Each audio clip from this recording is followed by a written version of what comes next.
6 fun facts scientifiques sur les membranes que tu ne connaissais pas. C'est parti, fait numéro 1. Savais-tu que ton corps est rempli de membranes? Par exemple, tes reins utilisent une membrane ultra sélective qui permet de filtrer environ 200 litres de sang par jour. 200 litres, ça fait environ 600 canettes de coca. Voilà, c'est énorme. Alors, boire de l'eau de mer, c'est pas très conseillé, sauf si tu passes par une membrane. C'est par exemple le cas en Australie, à Melbourne, où 30% de l'eau de la ville est issue de la technique de l'osmose inverse. Et donc l'osmose inverse permet donc de dessaler l'eau de mer et de la rendre potable. En Australie, cette usine, à elle toute seule, produit chaque année 150 gigalitres d'eau potable. 150 gigalitres, ça fait ce nombre-là. C'est absolument colossal. On parle de 55 000 membranes utilisées et de environ 4,5 millions d'habitants qui sont approvisionnés à partir de cette eau.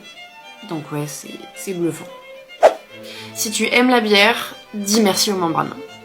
Ouais, parce que en fait, sans elles, t'aurais une boisson qui ressemble plus à une sorte de vieille potion de sorcière.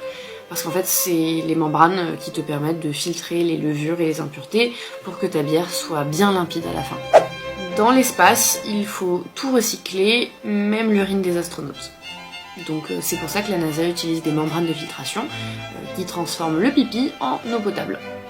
Oui, sur Terre c'est bizarre, mais là-haut c'est une excellente manière de conserver de l'eau potable. Les membranes des cellules sont un peu comme des gardes du corps hyper sélectifs. En fait, elles vont laisser passer les nutriments et bloquer les intrus. Le seul problème, c'est qu'il y a des virus et des bactéries qui sont un peu comme des hackers biologiques et qui savent s'infiltrer discrètement. Et dans ces cas-là, quand les membranes perdent la bataille, eh ben nous on tombe malade. Et tu sais que les membranes ont beaucoup perdu la bataille ces derniers temps puisque toute la France est tombée malade cet hiver. Tu peux créer de l'eau potable à partir de l'air. Et techniquement, c'est déjà ce qu'on fait dans plein de régions du monde qui sont assez arides. En fait, on capture l'humidité présente dans l'air et à travers un système de filtration membranaire, on va transformer cette humidité en eau potable.